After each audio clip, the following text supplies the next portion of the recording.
Hi, everyone. Judge Andrew Napolitano here for Judging Freedom. Today is Thursday, July 3rd. Thursday, July 3rd, 2025. Professor John Mearsheimer joins us now. Professor Mearsheimer, as always, welcome here. Thank you for accommodating my schedule, and thank you for interrupting your time off to join us. Before we get to Israel and Iran and Prime Minister Netanyahu's trip to the U.S. next week and what you expect he'll ask for and what you expect he'll get, the answer is probably everything and everything, but we'll get to that in a minute. I do want to spend a few minutes on Ukraine. How do you read, Professor Mearsheimer, President Trump's holdup on artillery shells and missiles to Ukraine? Is this symbolic or substantive? My sense is it's substantive. And the fact is that given that we are providing both the Israelis and the Ukrainians with huge amounts of weaponry, and that we tend to privilege quality over quantity, which means we don't have endless numbers of different kinds of equipment, it's not surprising that the Pentagon believes that we're running down our own stocks to a dangerous level. I've argued that this is happening vis-a-vis East Asia and containing China for a long time. So I'm not surprised we're at this point. And I think that that's what's driving the train here. Not a political or ideological or moral determination that it's time to wind down American involvement in the war in Ukraine? Well, in terms of a moral determination, this is clearly an administration that's incapable of making moral decisions. I mean, that's just out the window. Again, you always want to remember that we're supporting the genocide in Gaza. So right. Morality has nothing to do with this. And Trump would sell the Ukrainians down the river if he thought that was in his interest. So it has nothing to do with morality. I think there's no question that Trump is interested in sort of cutting off the Ukrainians if that can bring this war to an end. And this is one small step in that direction. But as you know, he's not been willing to take a giant step. And the real test is coming. The real test is what he will do once all of that material that's in the Biden pipeline runs out. Then he'll have to decide whether he's going to go to Congress and get permission to continue funding the Ukrainians or supplying them with weaponry, or whether he's going to cut them off cold turkey. I mean, that decision is coming. That's the big one. I think you're right, and he has been attacked by some of his closest friends and strongest allies amongst Republicans in the House. I haven't heard anything from Senator Graham. Not that we care what he says, but he's sometimes a bellwether to how other senators think about the decision to pull back. Do you think that the EU or the remaining NATO countries are in any position to make up for the American withdrawal, drawback, dial back, whatever you want to call it? No, not at all. I mean, they're having as much trouble as we are spinning up our industrial base so that we can produce the weapons that the Ukrainians and the Israelis need. The fact is the United States has not been very successful at spinning up its industrial base. And the Europeans have been less successful. So they just don't have the weaponry to give. The other thing you want to remember is that a lot of these European economies, this is especially true of the British, French, and even the German economy, they're all in trouble.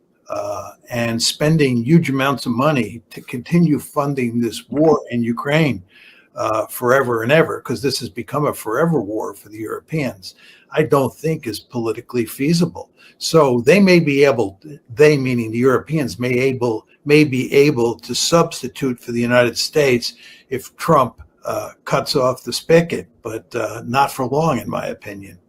I guess we really have no idea, unless you have some sources, Professor Mearsheimer, of what President Trump and President Putin spoke about today. I have no idea what they talked about today. I think President Putin is playing a very smart game here. He's, showing that he's reasonable, that he's willing to talk to Trump, he's willing to talk to Macron, and he's interested in peace and so forth and so on, while at the same time continuing to wage the war as vigorously as possible against Ukraine. And I think from Trump's point of view, he's basically flailing around. It's just vintage Trump. You want to remember that Trump has not solved one foreign policy problem that was on his plate when he moved into the White House. He couldn't even beat the Houthis after he promised us he was going to beat them. He wasn't able to defeat the Iranians, right? He can't shut down the war in Gaza in any meaningful way, hasn't been able to shut down the war in Ukraine. So he's talking to Putin in the hopes that maybe they can work out some sort of deal. But that's not going to happen because Trump is not willing to make the concessions that are necessary to bring this war to an end. Have we ever resolved the issue about totally obliterated? I think it's been clearly established by people who operate with both feet planted on the ground that we did not totally obliterate Iran's nuclear capability. And Rafael Grossi, the head of the IAEA, has made it clear that it's just a matter of months before Iran is back to enriching uranium. And by the way, the Pentagon has said that it could be as soon as a year from now that they're enriching uranium again. So the idea that this whole system has been obliterated, the problem has been solved, and we can go about our business on other fronts is not a serious argument. This problem is still sitting out there. I'm going to play a clip for you which contains in it the most fantastic statement about where Ukraine was prior to the president's bombing. This is Senator John Kennedy.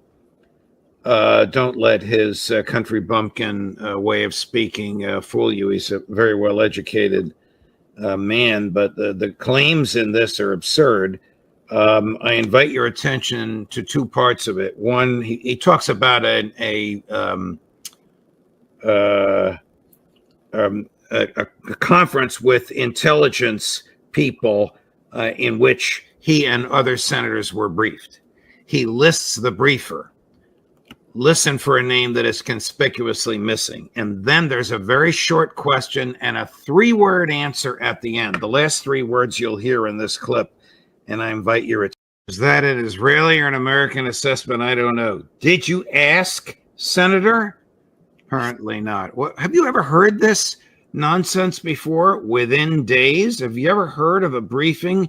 No notes, no chart, nothing written, just talking. Have you ever heard of a briefing where the chief United States briefer under federal law, called the Director of National Intelligence, in this case Tulsi Gabbard, wasn't there? Well, we know it's not surprising that Tulsi Gabbard wasn't there because they don't trust her and they don't want her around to have to speak out about where exactly the Iranian nuclear program is, because she would definitely have to say that they are not a few days away from having a bomb. It's a ludicrous claim. It's just, it's hard to understand where we are as a country when you have important figures from the executive branch who are going before Congress and making these ludicrous claims. Everybody knows that it will take at least a year for the Iranians to build a bomb, right? The idea that they're days away is just simply crazy, right? And then with regard to the end of the clip and the senator's comment that he didn't know whether it was Israeli or American intelligence, in a way, I don't blame him because there's no difference. It's not like the United States is saying one thing and Israel is saying another. Certainly when you're dealing with people at the top, it's quite clear that Mossad, the leadership of Mossad and the leadership of the CIA sing from the same page. So obviously the senator who, has bought in to what is the conventional wisdom on all these subjects and believes all these people. He just repeated what they had to say, and he had no interest in trying to figure out whether it was something the Americans believed or the Israelis believed. Again, it just doesn't matter. Is the director of Central Intelligence a Mossad asset?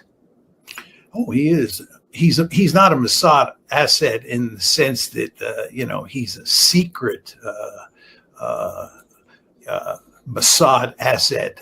He's the Mossad asset in the sense that he does Israel's bidding. He's the Israelis basically own him.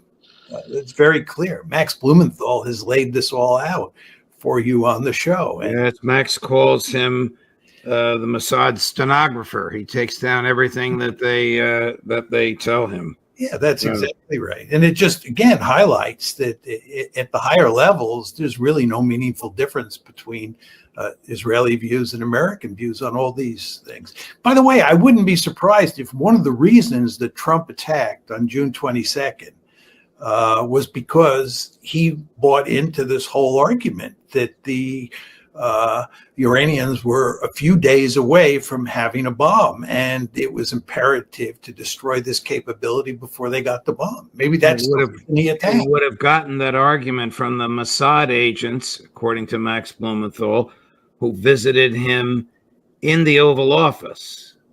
That may be true, but even so, he didn't have to talk to the Mossad agents. All he had to do was talk to John Ratcliffe, who, as you said, is effectively a Mossad agent, right? And it's not only Ratcliffe, it's people like Rubio who have bought into this. You want to remember that Marco Rubio wants to be president someday. And he knows that if you want to be president someday, what you have to do is you have to kowtow to Israel. Oh, but Marco Rubio was born of parents who were not American citizens. And under Trump's interpretation of the 14th Amendment, he's not an American citizen. I'm being a little snarky, even though the statements I've made about this are true. How badly was the Israeli defense industry in Israel damaged by the retaliation from the Iranian missiles? Do we know? No, we don't have any details. There's no question that a number of sites were hit. Air bases were hit. Research institutions were hit. They ran out of they were running out of defensive missiles, as we know. So damage was done. And of course, damage was done to all sorts of buildings, both military buildings and civilian buildings inside of Tel Aviv. And then in Haifa, they hit the port. They did enormous damage to the one of the two oil refineries that the Israelis have. So the Iranians did an enormous amount of damage inside of Israel. But there's no evidence that they eliminated any meaningful slice of Israel's defensive capabilities. Haaretz, which you and I read, reports that contrary to Israeli censors, it leaked out that 33,000 applications have been made for building reconstruction from and after the Iranian attack. Now, that wouldn't be a total, I'll use Trump's phrase, obliteration of buildings, but it would be a material and substantial damage to the point where they're looking to the government for funds with which to reconstruct. Why would the Israelis drop a bomb on an internet cafe in Gaza? Because they are in the process of committing a genocide. And when a country is committing a genocide, that's exactly what you would expect. This is not surprising. I mean, you read the news every day, you know what they're doing. I mean, just think about the slaughter that's taking place at these various feeding sites that they've created, right? They're starving the Palestinians and forcing them to go to these collection points where they get food. And then when they get there, they murder them. Given that that's been happening day after day, and somewhere between 50 and 100 Palestinians have been are being killed every day. I find it hardly surprising that they would drop a bomb on a cafe. It's all part of the genocide. Are you surprised that Israeli settlers in the West Bank are engaged in violence against the IDF? Israeli settlers fighting violently with guns against the Israeli military? No, not at all, because I think the Israeli military likes to put some limits on what the settlers can do. Their ultimate goals are the same, the settlers and the IDF. But the IDF has certain rules that they believe apply to the settlers. But the settlers don't believe any rules apply to them, and they can do whatever they want.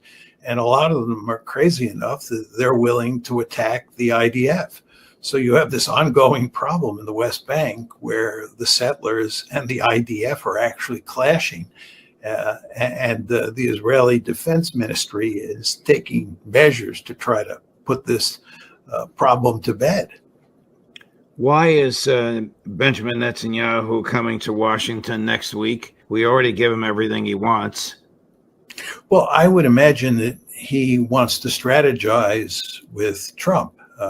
Trump thought that this whole operation was a one and done. He thought that he would go in there, or we would go in there.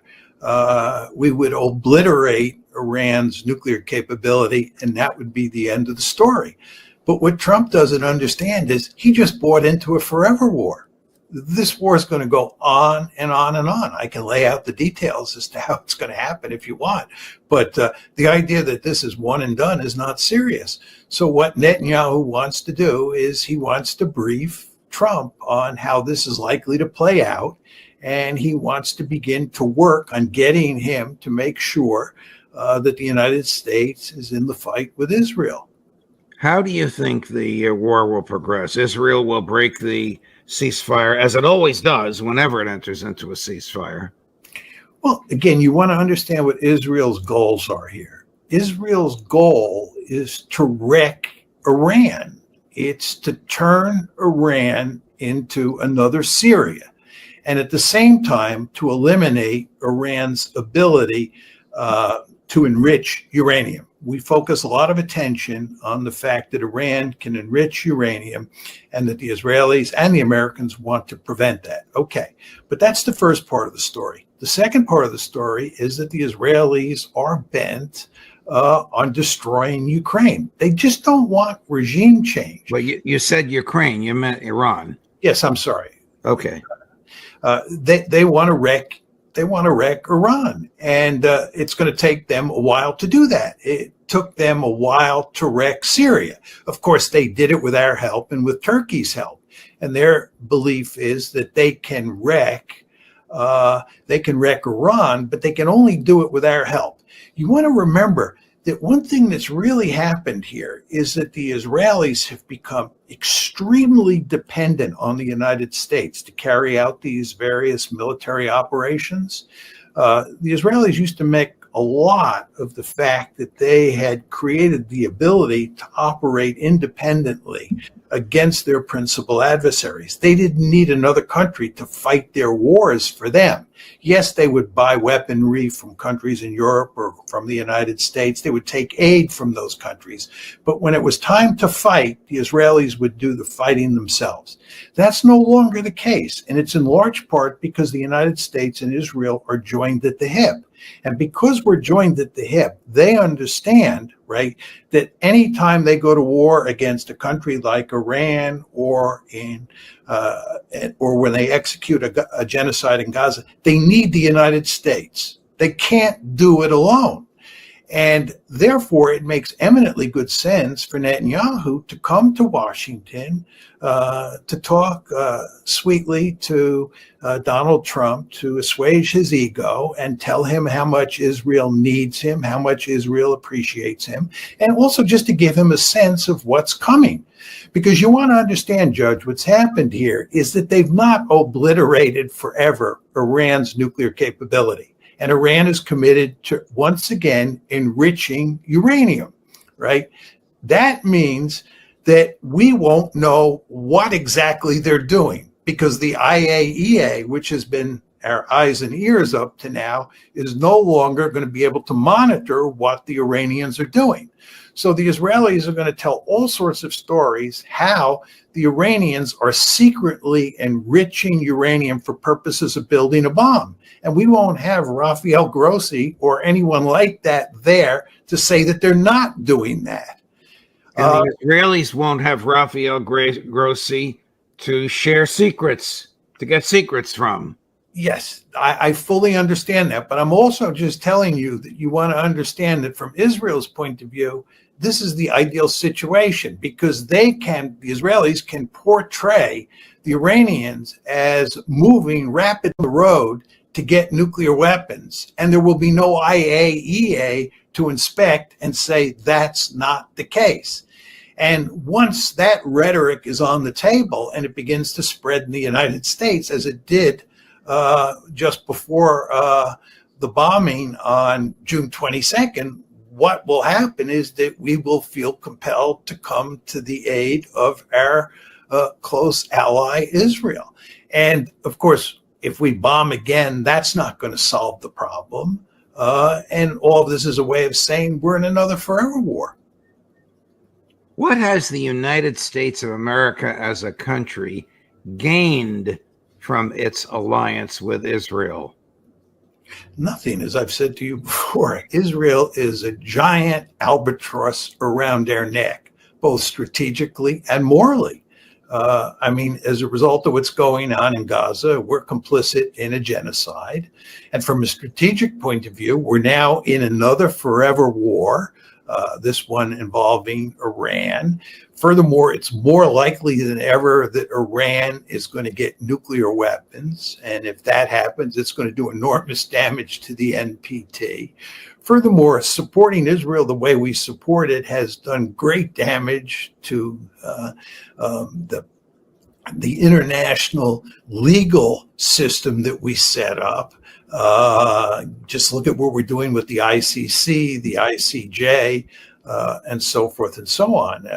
So this is just terrible news for us. And as I like to emphasize, I know you're not happy to hear this, if you're interested in containing China, this is disastrous. You're running down all sorts of military stockpiles in this war in the Middle East and, of course, in the Ukraine war as well. You're weakening yourself in East Asia, making it more difficult to contain China.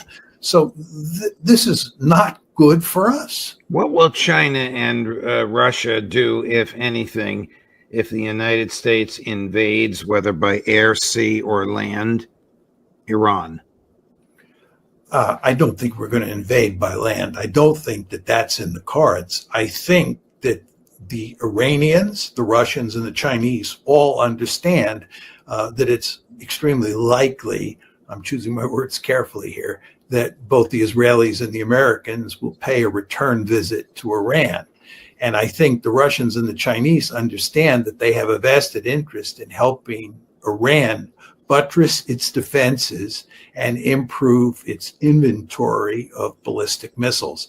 I don't think the Russians and the Chinese want Iran to acquire nuclear weapons, but I do think that they would like to see Iran possess a highly potent ballistic missile force and also have air defenses that could shoot down Israeli aircraft and Israeli missiles as they attack Iran.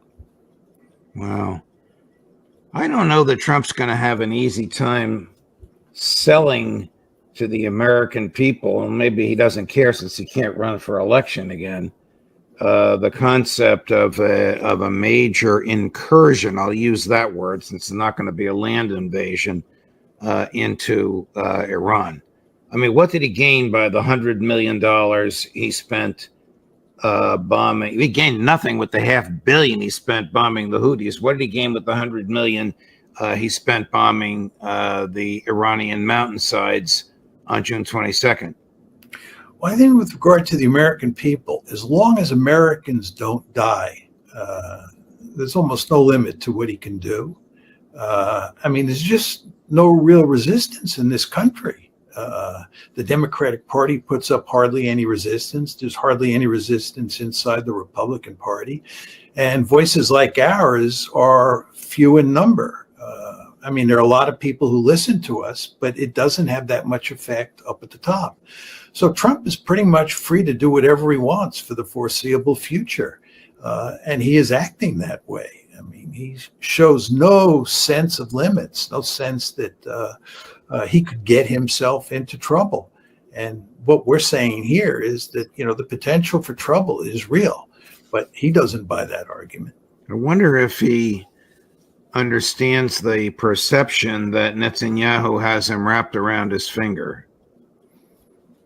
Well, I think that he understands, this is me putting myself in his head. I think he understands that danger, but he believes that he can tell a story publicly that makes it clear that he's really in charge and that he has pulled Netanyahu's chestnuts out of the fire. And you want to remember, Netanyahu is a very crafty man. This is a first order politician. And he fully understands what he's dealing with when it comes to Donald Trump. So what he'll do is he'll come to Washington and he'll kiss up to Trump. He'll tell Trump that he's wonderful and he really needs Trump.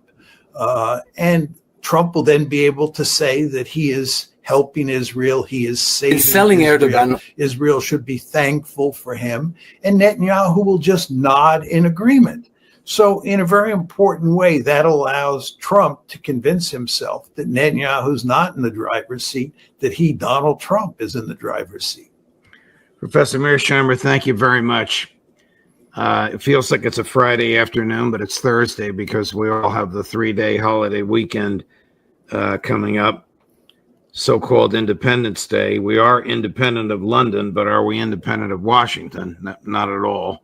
Nevertheless, without getting political, thank you very much for your time. Have a great holiday weekend. We'll look forward to seeing you next week. I look forward to it too. And happy 4th of July to you as well, Judge. Thank you. Thank you, Professor. Coming up at 4 o'clock today, for this afternoon, the Intelligence Community Roundtable with Larry Johnson and Scott Ritter filling in for Ray McGovern, who's lecturing in Germany, trying to gin up the peace movement.